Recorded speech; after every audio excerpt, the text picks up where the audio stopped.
हम अपने सनातन धर्म के ग्रंथों की चर्चा कर रहे थे और सनातन धर्म के इतने धर्म ग्रंथ हैं कि जिसके बारे में राधा कृष्णन की बात बिल्कुल सही है कि एक और सनातन धर्म के ग्रंथ रख दो, धार्मिक, कोई कवियों ववियों की कविताएं नहीं, और दूसरी ओर सारी दुनिया का धार्मिक साहित्य रख दो, तो सनातन धर्म का साहित्य जो है वो उनसे ज़्यादा फिर भी भारी रहेगा। तो हम सनातन धर्म की चर्चा कर रहे हैं बहुत दिनों से, और सनातन धर्म का बहुत लंबा साहित्य भी बचा हुआ है। अब हम, जैसे हमने कहा कि वेद हैं, उपनिषद हैं, ब्राह्मण ग्रंथ हैं कर्मकांड के, और इतिहास है। इतिहास में हमारे यहाँ दो ही ग्रंथ आते हैं, एक वाल्मीकि रामायण आता है, एक महाभारत आती है। महाभारत के बारे में लोगों को बहुत कम जानकारी है। यहाँ तक के जो कुरुक्षेत्र के आदमी हैं वो भी जानते हैं महाभारत की लड़ाई यहाँ हुई थी, बाकी महाभारत क्या है ये किसी को पता नहीं। कहाँ से शुरू हुई है महाभारत? तो महाभारत ऐसा ग्रंथ है जो दुनिया का सबसे बड़ा महाकाव्य है। इतना बड़ा महाकाव्य दुनिया में आज तक नहीं लिखा गया। यूनान के अंदर जो लिखे गए, ग्रीक में जो लिखे गए, वो होमर और हेसिओड के दोनों महाकाव्यों को मिला करके भी वो महाभारत से छोटे ही हो जाते हैं। दो महाकाव्य दुनिया में बहुत बड़े माने जाते हैं जिन्होंने सारे यूरोप की सभ्यता को, सिविलाइजेशन को प्रभावित किया है। वो एक है होमर का और एक है हेसिओड का। अब दोनों को इकट्ठा कर लो, होमर को और हेसिओड को जोड़ लो, तो वो तब भी वो महाभारत के बराबर नहीं आ पाएंगे। तो जैसा हम उसके बारे में कहते हैं, रामायण के बारे में, कि दुनिया का आदि काव्य है, उससे पहले कोई कविता दुनिया में नहीं लिखी गई। चर्चा राम की जंगलों वंगलों में होती रही होगी, लेकिन वो गद्य रूप में या किसी और रूप में चर्चा रही होगी, लेकिन काव्य नहीं लिखा गया। तो रामायण जो है सबसे पहला दुनिया का महाकाव्य है वाल्मीकि जी का। इसी तरह से हम ये कहते हैं कि महाभारत सारी दुनिया का सबसे बड़ा महाकाव्य है, the longest epic of the world. अब इस लॉन्गेस्ट एपिक को लोग क्या करते हैं, वो कहते हैं महाभारत यहाँ लड़ाई हुई थी कुरुक्षेत्र, बस इतना ही जानते हैं। कुरुक्षेत्र के आदमियों को भी इतना पता है कि यहाँ कुरुक्षेत्र में लड़ाई हुई थी, और महाभारत कितनी लंबी है इसका कुछ पता नहीं। तो इसका एक श्लोक जो है छोटा सा, वो ये है, यदि हास्ति तद अन्यत्र। जो चीज़ महाभारत में है, यदि हास्ति, जो भी चीज़ महाभारत में है वो कहीं आपको अन्यत्र मिल जाएगी सारी दुनिया के। लेकिन जो चीज़ महाभारत में नहीं है वो कहीं हिंदुस्तान के ग्रंथ में नहीं मिलेगी आपको। महाभारत, इसलिए महाभारत को लोगों ने कहा ये पंचम वेद है। महाभारत जो है, इसमें सारे वेदों का, उपनिषदों का, ब्राह्मण ग्रंथों का, कर्मकांड का किसी न किसी रूप में आकर के और जोड़ दिया गया है। तो इसलिए कह दिया यदि हास्ति, जो इसमें है वो अन्यत्र, वो कहीं तद अन्यत्र, तो वो दूसरी जगह भी मिल जाएगी आपको। और यन्ना हास्ति, जो इसमें नहीं है वो क्या होगा, वो ना कुंचित, कहीं भी नहीं मिलेगी आपको, सारे किसी साहित्य को खोज लो। तो महाभारत का इतना महत्व है इसमें। अब लोग जो हैं जब महाभारत के बारे में कहते हैं तो महाभारत की लड़ाई के बारे में जानते हैं। तो यहाँ इस बात की चर्चा हो चुकी है कुरुक्षेत्र में। यहाँ एक डीसी साहब आए थे, वो यहाँ कुरुक्षेत्र में जो मेला लगता था उस मेले का नाम रखना चाहते थे महाभारत फेयर। उस महाभारत फेयर का हमने बहुत विरोध ट्रिब्यून में हमारा छपा हुआ है कि महाभारत कोई उत्सव मनाने की चीज़ नहीं है, क्योंकि जो महाभारत का हिस्सा कुरुक्षेत्र से जुड़ा हुआ है वो दुनिया की सबसे ज़्यादा भयंकर और सबसे ज़्यादा खूनी और सबसे ज़्यादा डरावनी लड़ाई से जुड़ा हुआ है।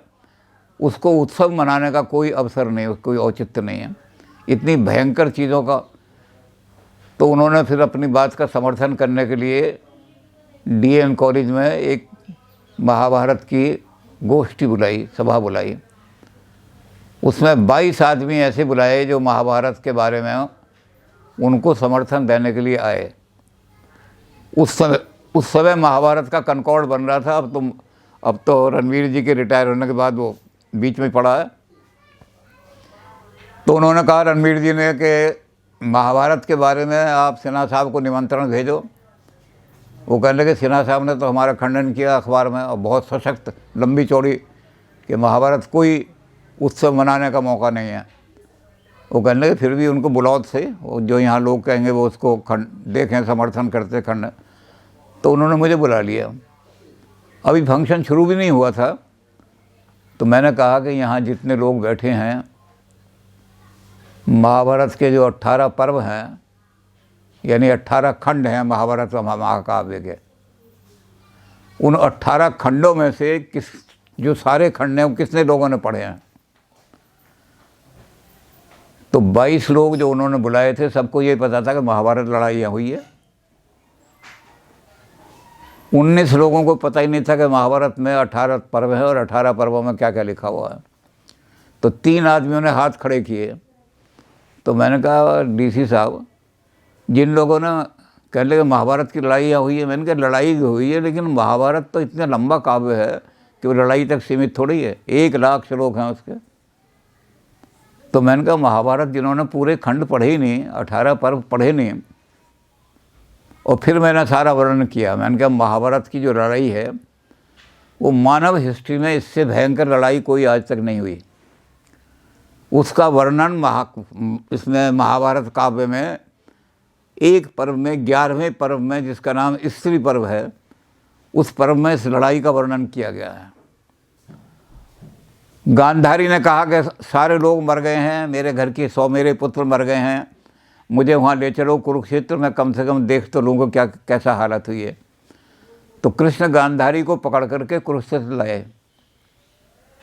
जैसे ही वो कुरुक्षेत्र के मैदान में घुसी, वहाँ 100 विधवाएँ जो उनकी रो रही थी बहुएँ, उनकी चीत्कार सुनते ही गांधारी बेहोश होकर गिर गई। इतना भयंकर स्यापा कर रही हैं 100 औरतों से, 100 तो उनकी अपनी बहुएँ थीं विधवा, और उनकी चीत्कार सुन करके वो बर्दाश्त नहीं कर सकें, काँप गई एकदम। मैंने कहा ये है कुरुक्षेत्र से जुड़ा हुआ दृश्य केवल। उसके बाद उन्होंने कहा कि मैं देखूं थोड़ा सा। उन्होंने पर्दा हटा के देखा तो जगह जगह जगह जगह चिताएँ जल रही हैं, और जिन लोगों का कोई वारिश नहीं है, उनकी लाशें पड़ी हुई हैं ढेर, उन पर कुत्ते और गीदड़ उन लाशों को खा रहे हैं, टूटे हुए रस पड़े हुए हैं। गांधारी इस दृश्य को सहन नहीं कर सकें। उन्होंने एकदम जल मंगाया और जल लेकर के कृष्ण को शाप दिया। मैंने कहा ये भूमि वो है जिसमें कृष्ण को शाप दिया गया है। उन्होंने कहा कि कृष्ण, तू महाभारत का युद्ध रोक सकता था, लेकिन तूने नहीं रोका और मेरे वंश का सारे का नाश करा दिया। ये इतनी विधवाएं रो रही हैं तेरी जान को, ये तूने मेरे, तो मैं तुझे शाप देती हूँ कि तेरे वंश का भी ऐसे ही नाश होगा। एक वंश में आदमी भी नहीं बचेगा, तेरी लाश उठाने वाला भी कोई नहीं बचेगा तेरे वंश में। और मैंने कहा गांधारी का शाप जो है, कृष्ण उसके बाद यहाँ ऐसे भागे यहाँ से कि यहाँ लौट करके नहीं आए कृष्ण दोबारा, क्योंकि उन्होंने कहा अगर मैं गया गांधारी का शाप लग जाएगा। और वो गांधारी का शाप ऐसा लगा कि द्वारका में जितने भी लोग थे सब के सब आपस में लड़के नष्ट हो गए। द्वारका भी समुद्र में डूब गई सारी की सारी, कि द्वारका भी नहीं बची, सारा शहर डूब गया, और कृष्ण की लाश उठाने वाला कोई नहीं रहा। गांधारी का शाप। तो मैंने कहा फिर जो गुरु थे बृहस्पति, उन्होंने आज्ञा दी वायु को कि तूफान चलाओ बड़ी ज़ोर का, और ये जो इनकी नगरी है जो द्वारका, वो सारी समुद्र में डूब गई है, समुद्र के अंदर चली गई है। तो ऐसा तूफान चलाओ कि कृष्ण की लाश को पानी के ज़रिए बहाते बहाते कहीं दूर ले जाओ जहाँ इनका संस्कार। तो वो तूफान चला, कृष्ण की डेड बॉडी जो थी उसको बहा करके ले गए। केरल के पास में मछेरे जो थे मछलियाँ जब पकड़ रहे थे, तो उन्होंने जब लाश को बैठे हुए देखा तो उन्होंने निकाला, और उन्होंने पहचाना कि ये तो कृष्ण है। तो मैंने कहा वहाँ उसका केरल में संस्कार हुआ कृष्ण का, द्वारका में संस्कार करने वाला भी कोई नहीं बचा। वहाँ गुरु वायुर का मंदिर है। गुरु ने, बृहस्पति ने वायु को आज्ञा दी थी तो मैंने उनको कहा कि डीसी साहब ये तो भूमि वो है जहाँ इस तरह की, मैंने कहा अब यहाँ महाभारत बनाओगे तो महाभारत का उत्सव तो ऐसे मनाओगे कि यहाँ लाशें पड़ी हुई हैं, विधवाएं चीख रही हैं। इतना ही संबंध है कुरुक्षेत्र से महाभारत का, बाकी महाभारत का कोई लेश मात्र संबंध भी कुरुक्षेत्र से नहीं है। लेकिन जो मूर्ख हैं वो कहते हैं बस कुरुक्षेत्र महाभारत यहाँ हुई तो महाभारत यही है। भाई महाभारत ग्रंथ पढ़ो, महाभारत तो बहुत बड़ा ग्रंथ है, भारत का इतिहास बहुत बड़ा है। फिर वो इतिहास कुरुक्षेत्र का इतिहास नहीं है, वो इतिहास हस्तिनापुर का इतिहास है, जो गंगा जी के किनारे हस्तिनापुर है। हस्तिनापुर बहुत बड़ा साम्राज्य था, उसके राजा थे, एम्परर थे शांतनु। शांतनु का कुरुक्षेत्र से कोई संबंध नहीं। शांतनु ने अपना विवाह किया गंगा से, और गंगा से 8 पुत्र पैदा हुए। 7 पुत्र गंगा ने अपने पुत्र जो थे पानी में बहा दिए, एक पुत्र उनका रह गया भीष्म पितामह, भीष्म रह गया। जब ये 7 पुत्र बहा दिए गए और भीष्म ने प्रतिज्ञा कर ली, वो लंबी कहानी सबने सुनी होगी कि भीष्म ने प्रतिज्ञा कर ली कि मैं राज नहीं लूँगा, और जिस मेरे पिता जो हैं जिस मत्स्यगंधा से या मछेरों की लड़की से, सत्यवती से विवाह करना चाहते हैं, जब वो सत्यवती को लेकर कह रहे तब भी सत्यवती ने कहा था कि तू मुझे हरण करके ले जा रहा है, तू जवान है, तू मेरे साथ विवाह कर। उसने कहा नहीं, मैं तो प्रतिज्ञा करके आया हूँ पिता से कि जिससे तुम विवाह करना चाहते हो उस कन्या को हरण करके लाऊंगा मैं। सत्यवती का हरण करके लाए, उससे शांतनु ने विवाह किया।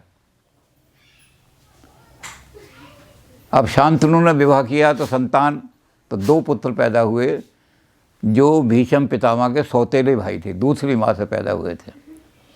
एक का नाम था विचित्रवीर्य और एक का नाम था चित्रांगद। इनका कुरुक्षेत्र से कोई संबंध नहीं है। जैसे अमेरिका के राष्ट्रपति का यहाँ के भड़बूजे से कोई संबंध नहीं है, ऐसे ही इन दोनों का, विचित्रवीर्य का और इनका कुरुक्षेत्र से कोई संबंध नहीं। कुरुक्षेत्र से तो बस उस लड़ाई का संबंध है जिसका भयंकर वर्णन मैंने अभी किया। तो अब वो जब ब्याह करके ले आए, भीष्म पितामह 3 कन्याओं को उठा कर लाए। 2 का विवाह तो अपने दोनों भाइयों से कर दिया सौतेले से, 1 का विवाह नहीं हुआ तो उसने शाप दे दिया इनको कि तूने नारी जाति का अपमान किया है, तू मुझे हरण करके लाया और यहीं छोड़ दिया, तो मैं अगले जन्म में तेरी मौत का कारण बनूंगी। वो शिखंडी उनकी मौत का कारण बना। तो शिखंडी ने भी कुरुक्षेत्र में जन्म नहीं लिया, शिखंडी का कोई संबंध कुरुक्षेत्र से नहीं है। उसके बाद क्या हुआ, वो विचित्रवीर्य और चित्रांगद, इन दोनों के संतान ही नहीं हुई। तो सत्यवती ने अपने पुत्र को बुलाया जहाँ की रहने वाली थी, और उनसे कहा कि तुम संतान उत्पन्न करो, इनका वंश चले।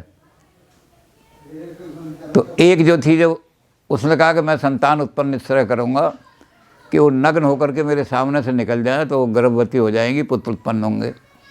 तो एक जो थी उसने तो आँखों पर पट्टी बांधी और वो पराशर के सामने से निकली, तो उसके जो पुत्र हुआ जन्मांध हुआ, धृतराष्ट्र।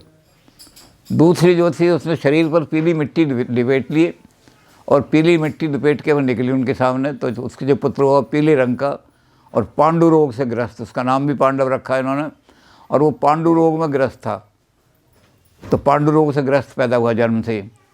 और तीसरा जो था वो दासी उनकी जो सेवा कर रही थी, दासी के भी पुत्र पैदा किया, उसका नाम था विदुर। ये तीनों के तीनों जो थे, धृतराष्ट्र, पांडु और विदुर, ये कभी कुरुक्षेत्र नहीं आए, इनका कोई संबंध कुरुक्षेत्र से नहीं। तो 3 पीढ़ियों का साहित्य जो संबंध है वो कुरुक्षेत्र से है ही नहीं। इनकी कहानी किसी ने पढ़ी नहीं। हस्तिनापुर की कथा है, महाभारत की कथा, कुरुक्षेत्र की कथा नहीं है वो। तो इसलिए हस्तिनापुर के परिवार को जाने बिना महाभारत को कैसे पढ़ोगे। तो चौथी पीढ़ी में ये दुर्योधन और अर्जुन पैदा हुए। इनके जीवन की जितनी घटनाएं हैं वो कुरुक्षेत्र से कोई घटना नहीं जुड़ी हुई है, सिर्फ लड़ाई के लिए कुरुक्षेत्र आए थे ये।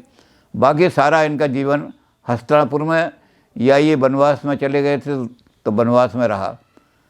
तो इसलिए महाभारत को समझने के लिए जब तक आप उसके 18 पर्व नहीं पढ़ेंगे, आप बस यही समझते रहेंगे कि महाभारत लड़ाई हुई थी खून की यहाँ कुरुक्षेत्र में, उसके अलावा कुछ पता नहीं कौन था महाभारत का, क्या लोग थे। तो चौथी पीढ़ी में ये लोग कुरुक्षेत्र आए हैं, अर्जुन। और उसके बाद जैसे ही लड़ाई ख़त्म हुई है, ये फ़ौरन यहाँ छोड़ करके कुरुक्षेत्र को भाग गए हैं यहाँ से, और इन्होंने राज तिलक भी वहीं हस्तिनापुर में जाके किया है। युधिष्ठिर कुरुक्षेत्र में कोई राज तिलक नहीं हुआ, कोई शुभ काम कुरुक्षेत्र में नहीं हुआ, सारा अशुभ काम हुआ कुरुक्षेत्र में। इसलिए हमें महाभारत को पूरा समझने के लिए 18 के 18 पर्व जो हैं, क्योंकि सबसे बड़ा सबसे लंबा महाकाव्य दुनिया में है, उन 18 के 18 महाकाव्य को के उसके जो पार्ट हैं, 18 खंड हैं या 18 उसके पार्ट हैं युगम, इनको जब तक नहीं समझेंगे हम महाभारत को बिल्कुल नहीं समझ सकते। तो इसलिए हमें 18 खंडों की, क्योंकि आज ज़रा थोड़ा ही काम करेंगे हम, सिर्फ 18 खंडों के हम आज सिर्फ चर्चा उनकी करेंगे। तो महाभारत चूँकि सबसे बड़ा काव्य है, इसको 18 खंडों में बांटा है।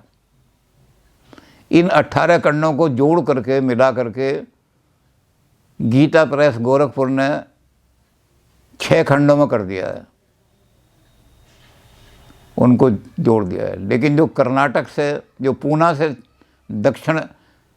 दाक्षिणात्य पाठ छपा है, उसमें 18 के 18 कांड अलग अलग हैं, क्योंकि उसमें उन्होंने क्या किया कि एक एक श्लोक लिया, फिर उस श्लोक का हिंदी में अनुवाद दिया, फिर उसका अंग्रेज़ी में अनुवाद दिया, फिर उसकी व्याख्या की। तो वो 18 को छोटा नहीं कर सके, वो 18 के 18 हैं।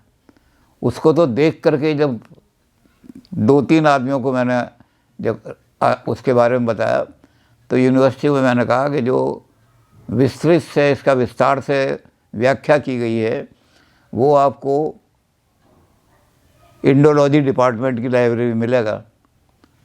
तो जब वो इंडोलॉजी डिपार्टमेंट गए तो कहने लगे यहाँ तो 6 देखे थे खंड, वहाँ देख करके ये हालत हो गई उनकी कि शायद हार्ट फेल हो जाए, हार्ट अटैक ना हो जाए उनको। तो 18 खंड जब तक आप महाभारत के नहीं पढ़ेंगे, आप महाभारत को बिल्कुल नहीं समझ सकते। अब इन 18 खंडों में हम देखेंगे, पहला खंड है, उस पहले खंड का जो नाम है आदि पर्व, यानी महाभारत जहाँ से शुरू होती है आदि पर्व। अब उसमें सबसे विचित्र बात क्या है कि आदि पर्व में कुरुक्षेत्र का नाम नहीं है। इस भूमि को उन्होंने कहा है कि यहाँ समंत पंचक की भूमि है। अब जो महाभारत को पढ़ते नहीं, उन्हें पता ही नहीं समंत पंचक क्या है। जो बड़े बड़े यहाँ कुरुक्षेत्र का महाभारतीकरण कर रहे हैं, मैंने उनसे पूछा कि समंत पंचक का यहाँ तीर्थ जो है उसको आप, तो उनकी हालत ये हुई, समंत पंचक क्या होता है। तो एक आदमी जो बहुत विद्वान थे, जिन्होंने अपने आप को बता रखा था विद्वान हूँ, वो समंत का कहने लगे, सामंतवादी व्यवस्था थी उस ज़माने में, इसलिए इसको समंत पंचक कहा गया। मैंने कहा, मैंने सिर पे हाथ मार लिया। मैंने कहा तुम महाभारत के अपने आप को विद्वान के, तो उन्हें भी पता था कि महाभारत माने लड़ाई बस, और इसके अलावा कुछ पता ही नहीं था। कौन शांतनु, कौन गंगा, गंगा के कौन से पुत्र, विचित्र वीर्य, कौन चित्रांगद, कुछ पता नहीं उनको। तो उन्होंने सिर पे हाथ, मैंने कहा सिर पे हाथ मार के कहा, मैंने कहा जब आपको यही पता नहीं। मैंने कहा सबसे बड़ा तीर्थ तो, सबसे पुराना तीर्थ तो ही समंत पंचक है यहाँ। फिर मैंने बताया कि समंत पंचक का मतलब है कि जहाँ परशुराम जी ने आतताइयों का नाश करके, आतताइयों को मार करके, और उनके 5 कुंड भरे थे खून से, वो 5 कुंड जो है समंत पंचक कहलाते हैं। वो अब सारे के सारे, क्योंकि एक युग राम के बाद बीत गया, फिर उसके बाद कृष्ण के बाद बीत गया, तो मिट्टी में दब गए सारे के सारे। एक रह गया उसमें से, उसका नाम है राम हृद। राम हृद, हृद माने तालाब, और उसको यहाँ की भाषा में, यहाँ की जो हरियाणा की भाषा है, उसको कहा जाता है रामरा। वो रामरा तीर्थ जो है वो रह गया समंत पंचक। तो अब महाभारत का जब आप चिंतन करोगे, जहाँ से शुरू करोगे, तो परशुराम जी के चरित्र से शुरू करना पड़ेगा आपको, कि परशुराम जी ने कहाँ छत्री बिठाए, कौन कौन से बचे, कहाँ कहाँ फिर उन्होंने जाकर, उनकी विधवाओं ने कहाँ से संतान पैदा की, फिर कैसे आए, फिर उसमें से हस्तिनापुर का राज कैसे बना। तो जब तक आप वहाँ से नहीं जोड़ोगे आप कैसे समझ पाओगे महाभारत की हिस्ट्री को। तो महाभारत तो हिस्ट्री है भारत की, कौन कौन से साम्राज्य बने और कौन कौन से उनके राजा हुए। महाभारत में खुद भी 18 गणराज्यों का जिक्र है, यानी 18 सूबे प्रांत थे। गणराज्य का मतलब जैसे प्रदेश हैं आजकल, और प्रादेशिक सरकार हम मानते हैं डेमोक्रेसी में कि चुनी हुई, लेकिन वो राजा थे।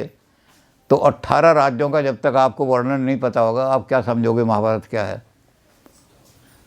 तो पहला जो है वो है आदि पर्व, बहुत लंबा चौड़ा है आदि पर्व, सारे पर्व बहुत लंबे चौड़े हैं। तो आदि पर्व के बाद जब चलेंगे हम, तो अब आदि पर्व के बाद आएगा सभा पर्व।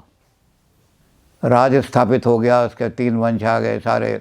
आदि पर्व में सब कथा आ गई कि भीष्म जी कैसे उनको कन्याओं को भगा के लाए, काशी राज की कन्याओं को कैसे उठा के लाए, फिर अपने भाइयों से कैसे उनका विवाह, ये सब आदि पर्व में आ गया। अब आदि पर्व के बाद दूसरा आता है वन पर्व, वो क्या नाम है, सभा पर्व। सभा पर्व में ये होता है जितनी भी सभा के अंदर घटनाएं हुई वो सारी लंबी चौड़ी घटनाएं हैं उसमें, वो सारी लंबी चौड़ी घटनाएं हैं। सभा के अंदर द्रौपदी का चीरहरण हुआ, जुआ खेला गया, सब सारे काम जितने भी आते हैं बहुत लंबा सारा उसमें आता है। तो आप सभा पर्व को पढ़ो तब आपको पता लगेगा कि सभा पर्व का कुरुक्षेत्र से कोई संबंध नहीं है, वो सारा वहीं का है जहाँ हस्तिनापुर का राज सिंहासन था। सभा पर्व के बाद आएगा वन पर्व। सभा पर्व में जुए में ये हार गए तो वन में गए, तो उस वन पर्व में क्या क्या हुआ, एक ऐसी नगरी थी जिसके अंदर गए, उसके अंदर एक राक्षस रहता था, वो राक्षस खा जाता था, बहुत लंबी चौड़ी कथा है उसकी। उस राक्षस को मार के उसकी बहन से भीम ने भी विवाह किया, उसका नाम था हिडम्बा।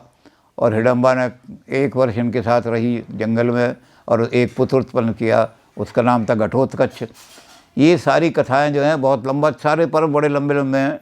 तो वन पर्व जो है, उसी वन पर्व में ये सारा घूमते घामते वहाँ पहुँचे जहाँ द्रौपदी का स्वयंवर था, सारी स्वयंवर की बातें हुई। तो ये सारे जो थे वन पर्व आ गया। अब वन पर्व से जब लौट करके आए तो इन्होंने कहा कि हमारी थोड़ी सी ज़मीन हमें वापस करो। तो उस पर्व का नाम है उद्योग पर्व। उद्योग पर्व में सारी घटना आती है। ये जब लौट करके आए वन से और अपना राज मांगा, और वहाँ से लेकर के दुर्योधन के पास गए, ये गए वो गए, कृष्ण जी गए, फलाना गए, सारा लंबा चौड़ा, क्योंकि सब पास बड़े लंबे लंबे हैं। तो वहाँ तक आती है जहाँ अर्जुन ने उसने दुर्योधन ने मना कर दिया कि मैं एक सुई की भी ज़मीन नहीं दूंगा। तो उद्योग पर्व में, उद्योग का मतलब परिश्रम किया इन्होंने कि सुलह हो जाए। और जब उद्योग पर्व पे आया मामला, तब आता है भीष्म पर्व। युद्ध के लिए चले गए। अब ये भीष्म पर्व यहाँ आ गया। सबसे पहले आदमी जो थे भीष्म ही लड़े। तो ये पर्व भी बड़ा लंबा चौड़ा है भीष्म पर्व। भीष्म पर्व के अंदर ही गीता आ जाती है। भीष्म पर्व में जब कृष्ण जी ने शंख बजाया, 5 जन ने, ऋषिकेश देवदत्तम धनंजय ने ना शंख बजाया, उसका नाम था देवदत्त। कृष्ण जी ने जो शंख बजाया उसका नाम था 5 जन ने। भीम ने जो शंख बजाया महापौंडर। तो ये इस तरह शंख जो बजे, तो उधर से भीष्म पितामह ने इनका जवाब दिया, युद्ध शुरू कर दो। तो अर्जुन ने जब सामने युद्ध आए और अर्जुन ने देखा, तो अर्जुन ने पहला प्रश्न कृष्ण से किया, गुरु न हत्वा, क्या गुरु को भी हत्या करनी पड़ेगी? सामने गुरु खड़े हुए हैं, द्रोणाचार्य। तो वहाँ से गीता शुरू हो जाती है। द्रोण पर्व का एक छोटा सा हिस्सा है गीता। ये भीष्म पर्व का। भीष्म पर्व बहुत बड़ा लंबा चौड़ा, तो सारे पर्व लंबे चौड़े हैं, तो उसके बीच में गीता भी आ जाती है। तो भीष्म पर्व में 10 दिन की लड़ाई का वर्णन है। 10 दिन लड़े हैं भीष्म पितामह, बहुत भयंकर लड़ाई हुई है। कौन कौन लोग किस किस कहाँ कहाँ मरे हैं, कौन कौन गिरा है, सारा उसका वर्णन लंबा चौड़ा आ जाता है उसमें। भीष्म पितामह 10वें दिन जब नीचे गिर गए, तब वहाँ दूसरे आदमी को इन्होंने अपना कमांडर इन चीफ बनाया। तो वो आ जाता है उसके बाद द्रोण पर्व।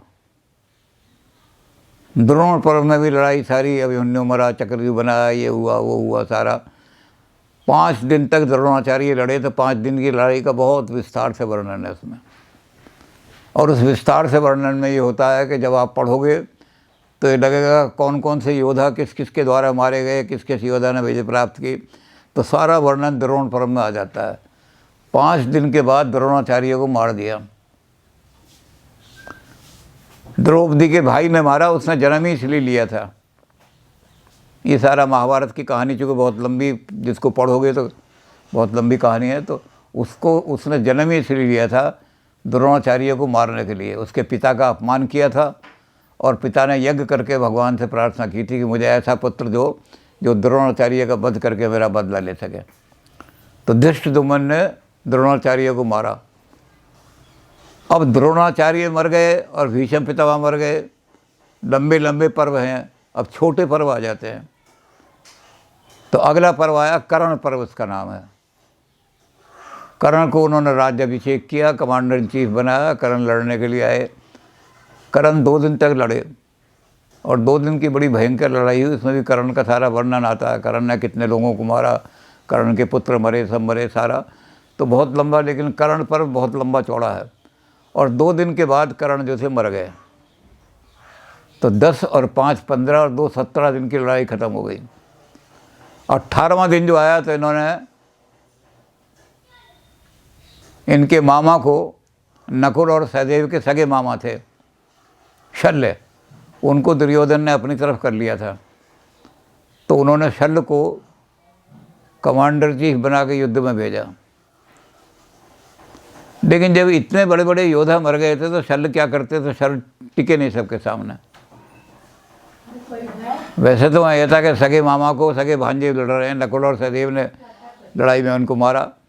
तो सगे भांजियों ने क्यों, लेकिन जब कृष्ण जी ने कह दिया था कि युद्ध में रिश्तेदारी नहीं देखी जाती, युद्ध में तो देखा जाता है कि पाप के पक्ष पे कौन खड़ा है, पुण्य के धर्म के पक्ष पे कौन खड़ा है। तो शल्य पर्व आधा दिन में ही ख़त्म हो जाता है। शल्य जो है वो आधे दिन के बाद ही, जब सूर्य ढलने लगा तो शल्य भी गया, आधा गया। और उसके बाद दुर्योधन ने खुद कमांड संभाली। तो शल्य पर्व में दोनों का आ जाता है। दुर्योधन से जो युद्ध हुआ वो भी, क्योंकि लंबा पर्व है ये भी। और दुर्योधन जब दुर्योधन बिल्कुल बेहोश होकर गिर गए और टांगें वांगे सब टूट गई, तालाब के किनारे जाके छुप गए, कुछ नहीं रहा उनके पास, तो उन्होंने अश्वत्थामा को बुलाया और उन्होंने कहा कि मैं मर रहा हूँ, मेरे भीम ने मेरी टांगें तोड़ दी हैं, उठ नहीं सकता। तो एक काम कर दो, मैं तुम्हें बना रहा हूँ कमांडर इन चीफ, तुम एक काम कर दो कि पांडव का किसी का सिर काट के मेरे सामने ला दो तो मैं प्राण अंत कर लूँगा अपना। अभी अश्वत्थामा सोचने लगे कि पांडवों से मैं कैसे लड़ूंगा, इतने लोग तो हुए है। तो इस बात के इसको कर करा के अब अगला पर्व आता है, शल्य पर्व के बाद आता है सौप्तिक पर्व। सौप्तिक पर्व में ये जो है क्या सोच रहे हैं ये, और इनके साथ कृपाचार्य जी जो बच रहे थे वो घूमते हैं, और ये घूमते घामते सोच रहे हैं कैसे करें। तो वहाँ इन्होंने देखा कि एक उल्लू जो है उसने अपना शिकार करने के लिए कबूतरों के झुंड पे छापा मारा। कबूतर उस समय सोते होते हैं रात में, तो उसने जितने कबूतर मारने थे अपने, वो कबूतर मारे। तो उन्होंने कहा कृपाचार्य ने कि उन्होंने भीष्म पितामह ने जो रूल बनाया था कि सूर्यास्त के बाद युद्ध नहीं होगा, वो रूल तो भीष्म पितामह के मरने के बाद ही टूट गया। अब तो ये उल्लू को वाला जो है कि सोते में आक्रमण करो उनके ऊपर। तो सारा सौप्तिक पर्व जो है कि कैसे उन्होंने आक्रमण किया, कैसे हमला किया। तो वहाँ क्या हुआ, वो गड़बड़ कृष्ण जी को पता लग गया कि अश्वत्थामा जो है ये बड़ा भयंकर रात को हमला करेगा। तो ये तो उनको ले गए कृष्ण जी कहीं गुरु के आश्रम में, और वहाँ द्रौपदी के 5 पत्र महारथी थे, 5 वहाँ वो सो रहे थे। उनको पता भी नहीं था कि बच्चों को मारेगा। लेकिन ये जब आया तो इसने देखा कि 5 पांडव सो रहे हैं, वो उनकी शक्लें पहचानने की दुर्योधन, और इसने 5 के सिर काट लिए। और 5 के सिर काट करके ये दुर्योधन के पास ले गया। तो दुर्योधन ने कहा भीम का सर कौन सा है। भीम का सर जो देखा उसने हाथ से दबाया, वो टूटा नहीं। उसने कहा ये भीम का सर नहीं है, रात्रि का समय था, लेकिन जब देखा उन्होंने कहा रहे तो बच्चे, तो उन्होंने अश्वत्थामा को शाप दे दिया। कमांडर इन चीफ से छीन ली उससे कि तूने तो हमारे वंश के बच्चे मार दिए, छोटे बच्चे। युद्ध के अंदर तो ये था समान हमसे व्यक्त करो, और तूने बच्चे छो मार दिए। तो अश्वत्थामा को वहाँ से ले लिया।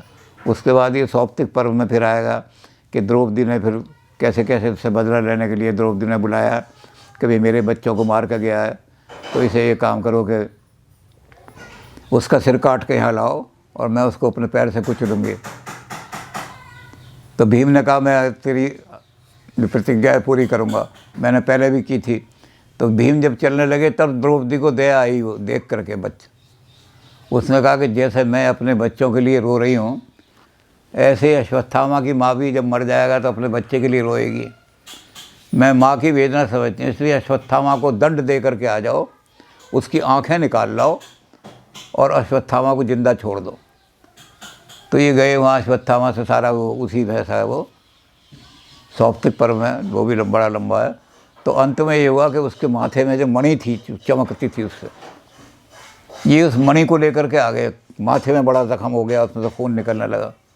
तो अश्वत्थामा को उन्होंने कहा, तो द्रौपदी ने उसको शाप दिया कि तू मरेगा नहीं, तू ऐसे ही भटकेगा, तेरे इस पाप में, तेरे इसमें से पस पड़ता रहेगा, खून निकलता रहेगा, तू भटकता रहेगा, तू चाहेगा कि मैं मर जाऊं, इतनी पीड़ा होगी, लेकिन तू मरेगा नहीं, तू ऐसे ही तड़पेगा जैसे तूने मैं। तो द्रौपदी का शाप लग गया उसको। अश्वत्थामा सारी दुनिया में घूम रहे हैं और उस माथे के अंदर पस पड़ जाए तो दूर तो बदबू आ जाती है कि अश्वत्थामा आ रहा है, तो लोग भाग जाते हैं। तो वो सारा सौप्तिक पर्व में बहुत लंबा चौड़ा। अब सौप्तिक पर्व के बाद जो आता है वो मैंने आपको बताया अभी, वो आता है स्त्री पर्व। स्त्री पर्व में वहाँ की जो स्त्रियाँ रो रही हैं, पीट रही हैं, गांधारी को लेकर के आते हैं, उनके वंश में कोई बचा नहीं, गांधारी बची, तो उनको हाथ पकड़ के दिखाने के लिए लाते हैं। और यहाँ सारा इसका विस्तार से वर्णन उसमें कि कितना ऐसे पढ़ोगे उसको तो पढ़ने के बाद खुद ही चक्कर आ जाएगा। जिस समय मैंने वहाँ सुनाया डीसी साहब को कि महाभारत का इतना ही हिस्सा जुड़ा हुआ है कुरुक्षेत्र से, बाकी महाभारत, और मैंने कहा आपके जो आदमी आए इनको ही इन्होंने पढ़ी ही नहीं, इतना ही पढ़ा महाभारत में कि यहाँ लड़ाई हुई थी। 3 आदमी ऐसे हैं जिन्होंने सारी महाभारत पढ़ी है। तो इसलिए महाभारत का क्या उत्सव मनाओगे आप? तो उन्होंने चेंज कर दिया, उन्होंने कुरुक्षेत्र उत्सव इसका नाम रखा। तो वो जो सारा है बड़ा भयंकर है उसका वर्णन स्त्री पर्व का। और उस स्त्री पर्व में ही कृष्ण को शाप जो मिला है वो बहुत तंका शाप। तो इस भूमि में कृष्ण को शाप दिया गया, गांधारी का शाप है। अब जो स्त्री पर्व है इसके बाद फिर भीष्म पितामह का उत्तरायण में सूर्य आ जाता है, तो ये आते हैं भीष्म पितामह के पास। इसमें 2 पर्व हैं और जितना वर्णन, विशद वर्णन महाभारत के इन 2 पर्वों में धर्म का किया गया है, राज धर्म क्या है, स्त्री धर्म क्या है, नारी धर्म क्या है, पुत्र का धर्म क्या है, पिता का धर्म क्या है, इतना विशद वर्णन दुनिया के किसी ग्रंथ में धर्म का नहीं मिलता है हिंदू।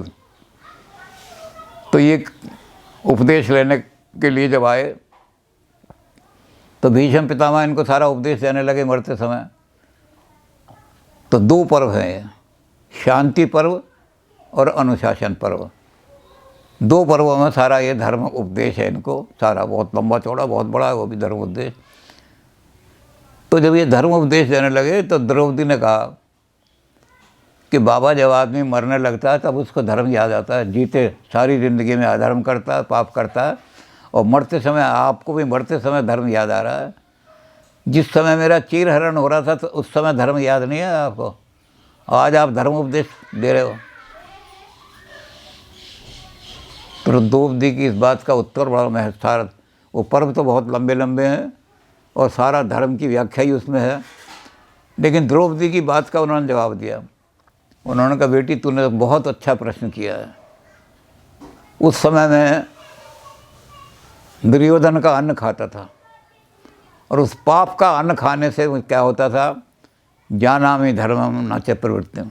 मैं जानता तो था कि धर्म क्या है, लेकिन उसकी बात मेरे गले से बाहर नहीं निकलती थी क्योंकि सारा अन्न ही मैंने था। तो उस पाप का अन्न खाने से मेरी बुद्धि जो थी वो वहीं रुक गई थी, अवरुद्ध हो गई थी। आज अर्जुन ने तीर मार मार करके वो पाप का आनंद निकाल दिया, सारा पाप से जो रक्त बना था। आज जब मेरे शरीर में से वो पाप का आनंद रक्त निकल गया तो आज मैं धर्म की बात कहने का अधिकारी हूँ। तो बेटी, यहाँ आकर के जो आदमी है, जहाँ मेरा रक्त गिरा है, इस रक्त को मैं अपने आशीर्वाद से जल में बदल दूंगा, भीषम कुंड। और उन्होंने कहा कि इसको तेरे प्रश्न के उत्तर में इसको मैं तीर्थ बना दूंगा कि किसी में जाने में या अनजाने में किसी ने पापी का अन्न खा लिया हो और उसकी बुद्धि भ्रष्ट हो गई हो, तो यहाँ जल में स्नान करने से उसकी बुद्धि निर्बल हो जाएगी और फिर वो किसी पापी का अन्न नहीं खाएगा। तो छोटी सी बात इसमें है, लेकिन पर्व दोनों बहुत लंबे लंबे हैं। तो अब ये दोनों पर्व आ गए, तो ये इन पर्वों के बाद क्या हुआ, उन्होंने कहा जी अब जब तुम राज तिलक पे बैठोगे तो राजा को तो वहाँ तिलक करने के लिए यज्ञ करना चाहिए। तो यज्ञ करने के लिए उन्होंने कहा कि यज्ञ से पहले वो जो आपने शाप दिया है कृष्ण को, पहले उस शाप को रोको आप। कृष्ण आएगा तभी तो यज्ञ होगा। तो गांधारी ने कहा कि कृष्ण को बुलाओ, वो शाप तो कुरुक्षेत्र में दिया था मैंने। तो उससे पहले उन्होंने कहा कि कृष्ण का जो है किसी तरह से उसके वंश का नाश करना है। उन्होंने कहा उसको टाल दो थोड़े दिनों के लिए। तो कृष्ण अश्वमेध यज्ञ, तो अश्वमेध पर्व है, इन्होंने अश्वमेध यज्ञ किया, अर्जुन को कहीं भेजा, भीम को कहीं भेजा, सारे के सारे गए दुनिया को जीत के अश्वमेध में आ गए। और जैसे ही वो बहुत अश्वमेध यज्ञ का पूरा पर्व है अश्वमेध यज्ञ। तो उसके बाद क्या हुआ कि जैसे ही यज्ञ खत्म हुआ, वहाँ द्वारका में लड़ाई शुरू हो गई है। और जिसके हाथ में मूसल आया मूसल, जिसके हाथ में बाँस आया बाँस, उन्होंने आपस में मारना शुरू किया। उस पर्व का नाम है मौसल पर्व। वो द्वारका के नाश का पर्व है, बहुत लंबा चौड़ा है वो भी। कैसे कैसे लड़ाई हुई, क्या क्या घटना हुआ और कैसे कैसे सब लोग मरे, और कृष्ण को कैसे उसने बहेलिए ने, भील ने एक मारा कृष्ण को, उनकी डेड बॉडी वहाँ पड़ी रही, तो वहाँ कुछ नहीं बचा। तो मौसल पर्व जो है, अश्वमेध के बाद मौसल पर्व आया। उस मौसल पर्व को थोड़े दिनों के लिए रोक दिया था गांधारी ने, नहीं तो पहले ही वहाँ मर जाते हुए। अश्वमेध में कृष्ण जी को बुलाना था इसलिए।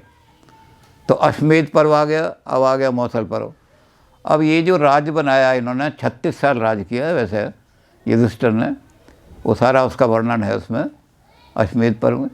36 साल के बाद उन्हें वैराग उत्पन्न हुआ, सारा हमारा वंश नाश हो गया सारा का सारा, भाई भाई। तो उन्होंने वैराग लेने के लिए क्या किया, महाप्रस्थान पर्व।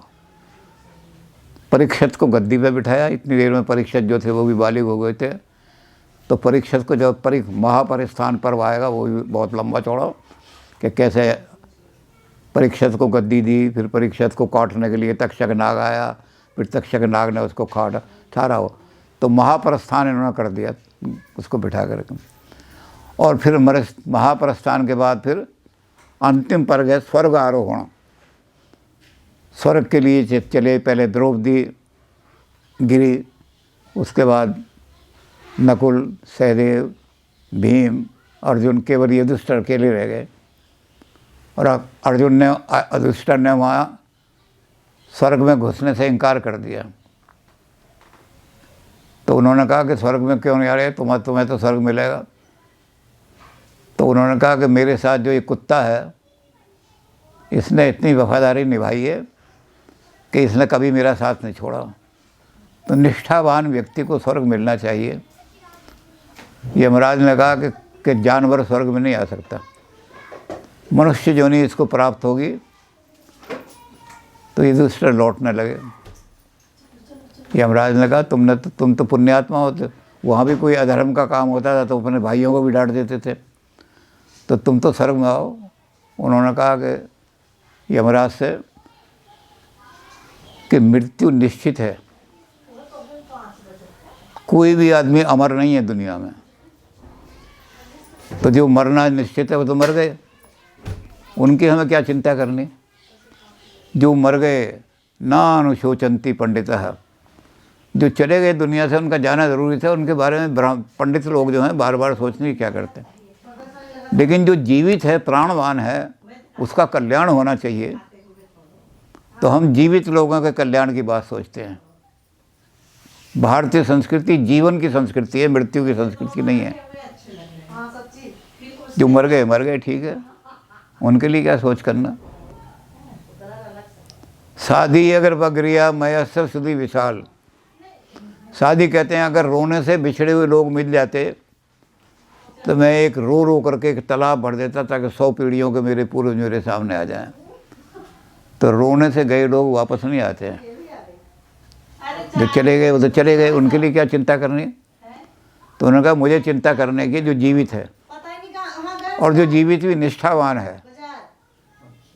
इसलिए जीवित का कल्याण अगर नहीं होगा, जो कुत्ता जब तक जीवित है तब तक मैं इसके साथ ही रहूँगा। तो यमराज को अपना नियम बदलना पड़ा।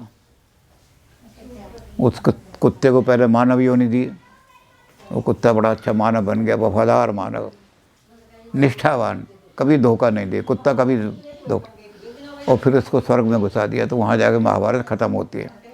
तो महाभारत काव्य यहाँ से शुरू होता है शांतनु से, और 6 पीढ़ियों का इतिहास जो है वो सारा वहाँ। अब इसमें जो इम्पोर्टेंट चीज़ें उन्हें ले लेंगे, हम महाभारत सारी नहीं ले सकते। जैसे हम महाभारत में ये ले लेंगे एक तो कि भाई वो नीति शास्त्र के जो उन्होंने नियम बताए, वो नीति शास्त्र बड़ा इम्पोर्टेंट है। जब उसमें हमने कह दिया यदि हस्ति तद अन्यत्र, जो धर्म के नियम इसमें बता दिए हैं वही सारे ग्रंथों में मिलेंगे और कहीं नहीं मिलेंगे। तो थोड़ा सा उसमें से हम ले लेंगे। ये जो पर्व है जिसको हमने महाभारत का यहाँ का कुरुक्षेत्र का बताया, स्त्री पर्व, ये हमने थोड़ा सा डिस्कशन कर ही दिया कि महाभयंकर युद्ध यहाँ हुआ है। इस पर और दोबारा थोड़ी सी चर्चा कर लेंगे कि कितना युद्ध हुआ है। और उसी के अंदर गीता आ जाएगी तो अलग से गीता पर चर्चा अलग से करेंगे, महाभारत में नहीं करेंगे, है वो महाभारत का हिस्सा। तो महाभारत का जो है हम थोड़ी सी जहाँ जहाँ राजधर्म क्या है वो क्या है, ऐसी चीज़ें मुख्य चीज़ों पर चर्चा कर लेंगे। क्योंकि सारी उसमें जिस सारे के सारे 18 जो पर्व हैं, उन पर्वों में एक एक पर्व पर चर्चा करेंगे तो कम से कम 18 दूनी 36 नहीं तो कम से कम 30 दिन तो लग ही जाएंगे। तो इसलिए छोटे छोटे 2-4 चीज़ें लेकर महाभारत पर कर लेंगे और गीता पे अलग से चर्चा करेंगे। तो ये 18 पर्व लोगों को, अगर 18 पर्व के नाम भी याद हो जाएं तब भी समझ लो कि महाभारत थोड़ी बहुत समझ ली।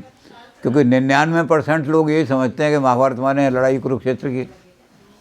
महाभारत इतना लंबा, 6 पीढ़ियों का लंबा इतिहास, इतना इसको समझते नहीं लोग कि महाभारत इतना लंबा इतिहास है। इसमें सारी चीज़ें हैं महाभारत में। और ये इतिहास हस्तिनापुर का है, कुरुक्षेत्र का नहीं है। इसमें कोई घटना सिवाय इस लड़ाई के सारी महाभारत में कुरुक्षेत्र से संबंधित नहीं है। तो इसलिए हम उसकी थोड़ी सी चर्चा करके और फिर गीता पर विचार कर लेंगे। और थोड़े बहुत जो धर्म बताए हैं 2-4 भी, धर्म भी बहुत विस्तृत है। क्योंकि दो पर्व तो शांति पर्व और अनुशासन पर्व, वो धर्म का वर्णन करने पर ही लगे हुए हैं।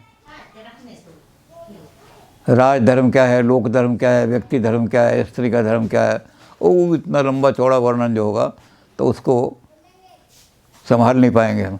इसलिए थोड़ा सा कहीं से लेकर के कर लेंगे और फिर उसके बाद गीता थोड़ा सा गीता पे कर लेंगे, बस थोड़ा सा काम है।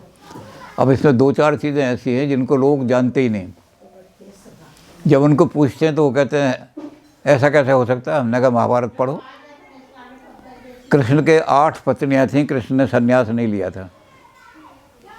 और एक एक पत्नी के 10-10 पुत्र थे। तो कृष्ण कठोर ग्रस्त आदमी थे, सन्यासी आदमी नहीं थे। 8 पत्नियों के नाम भी लोगों को पता नहीं। 8 पत्नियां थी कृष्ण के, हमने तो कभी सुना नहीं। मैंने कहा महाभारत पढ़ो। तुमने पढ़ी नहीं महाभारत, जब किताब ही नहीं पढ़ी तो सिर्फ इतना देख लिया लड़ाई हुई थी जी, बस खून बहा था। तो कृष्ण के 8 पत्नियां थीं। इसी तरह अर्जुन के 4 पत्नियां थीं। और अर्जुन की 4 पत्नियां कौन कौन सी थीं वो भी लोगों को पता नहीं। तो जो पता ही, जब तुम महाभारत पढ़ी नहीं तो क्या खाक पता होगा तुम्हें। और कौन कौन से पुत्र थे अर्जुन के। तो ये सारी चीज़ें भी थोड़ी थोड़ी बतानी पड़ेंगी लोगों को कि भाई अगर आपने महाभारत को अच्छी तरह समझना है तो इन चीज़ों को भी समझो। कोई लड़ाई की बात नहीं, बस लड़ाई हुई थी जो इस कुरुक्षेत्र में।